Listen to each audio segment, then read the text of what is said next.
ہارون رشید کہتا ہے کہ آپ مجھ سے جو چاہے مانگ لیں۔ بہلول دانا کہتے ہیں مجھے جو مانگوں دو گے؟ کہا دوں گا۔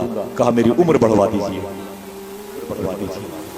ہارون رشید رو پڑا، کہا حضور یہ میرے بس میں نہیں ہے، مجھ سے کچھ اور مانگ لو۔ تو بہلول دانا کہتے تمہارے پاس طاقت ہے؟ کہا بہت ہے۔ کہا فوج ہے؟ کہا بہت زیادہ ہے۔ تو کہا ایسا کرنا جب موت کا فرشتہ میرے گھر آئے تو فوج بھیج کے رکوا دینا۔ دیکھیں موت کسے کہتے ہیں؟ آل عباس کا ایک بادشاہ ہارون رشید ہے، بغداد کی قبرستان میں گیا، وہاں پر بہلول دانا بیٹھے ہوئے تھے۔ کوئی زور سے نہ بولے گا، بہلول دانا بیٹھے ہوئے تھے، وہ بھی آل عباس کے، یہ بھی آل عباس کا، وہ قلندر یہ بادشاہ، 60 سے زیادہ ملکوں پر حکومت کرنے والا ہارون رشید۔ ہارون رشید نے کہا کہ بہلول دانا سے کہ اے بہلول دانا یہاں کیا کر رہے ہو؟ تو بہلول دانا نے کہا کہ یہاں کیا کر رہے ہو؟ میں اپنے گھر کے پاس بیٹھا ہوا۔ بولے یہاں تمہارا گھر کہاں ہے؟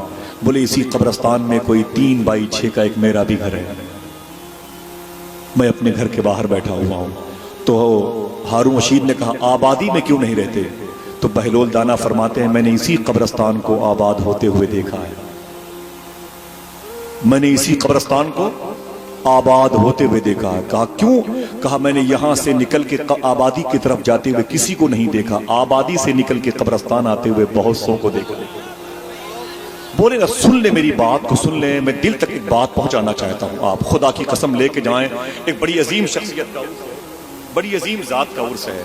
بہلول دانا سے ہارون رشید نے کہا کہ میں بادشاہ ہوں، میرا نام سکوں پر ہے، رضوان بھائی میرا نام سکوں پر ہے، میرا نام سونے چاندی کے سکوں پر رقم ہے، خطبے میں امام میرا نام لیتا ہے، میں ہارون رشید بادشاہ ہوں، مجھ سے کوئی چیز مانگ لے۔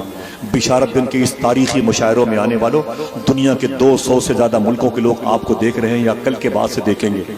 سنیں ہارون رشید کہتا ہے کہ آپ مجھ سے جو چاہے مانگ لیں۔ بہلول دانا کہتے ہیں مجھے جو مانگوں دو گے؟ کہا دوں گا۔ کہا میری عمر بڑھوا دیجیے۔ بہلول دانا نے کہا میری عمر بڑھوا دیجیے۔ ہارون رشید رو پڑا، کہا حضور یہ میرے بس میں نہیں ہے، مجھ سے کچھ اور مانگ لو۔ تو بہلول دانا کہتے تمہارے پاس طاقت ہے؟ کہا بہت ہے۔ کہا فوج ہے؟ کہا بہت زیادہ ہے۔ تو کہا ایسا کرنا جب موت کا فرشتہ میرے گھر آئے تو فوج بھیج کے رکوا دینا۔ کہا چکر آ گیا، کہا کہ میرے بس میں نہیں ہے، مجھ سے پیسے مانگے، مجھ سے دولت مانگے۔ اتنا سنا تو ہارون رشید کے گریبان پکڑ کے بہلول دانا بولے ارے ظالم تیرے پیسوں کو میں کیا کروں گا؟ دیکھ دھسی ہوئی قبریں، دیکھ ٹوٹی ہوئی قبریں، دیکھ قبروں پر یہ مٹی کی چادر پڑی ہوئی ہے، کتبے جن کے ہیں ان کے نام کی جگہ پر دوسروں کے نام نے قبضہ کر لیا ہے، یہ کفن کے تارو پود بکھر گئے ہیں، لکڑی کے تختے غائب ہو گئے ہیں، گوشت کا لباس اتر گیا ہے، ہڈیاں جوڑ سے الگ ہو چکی ہیں، ان کی ایک دوسرے سے لڑائیاں چل رہی ہیں، قبر کے مردے کے نام و نشان مٹ گئے ہیں، تیرے پیسے والوں کا انجام دیکھ، اور اگر دیکھنا ہے تو رب کی محبت کی چادر اوڑھنے والے کا تو جا کے دیکھ مدینے میں میرے آقا کا روضہ آج بھی چمک رہا ہے، نجف اشرف میں مولا علی کا دربار آج بھی چمک رہا ہے۔ اتنا سنا تو ہارون رشید کو چکر آ گیا۔ اللہ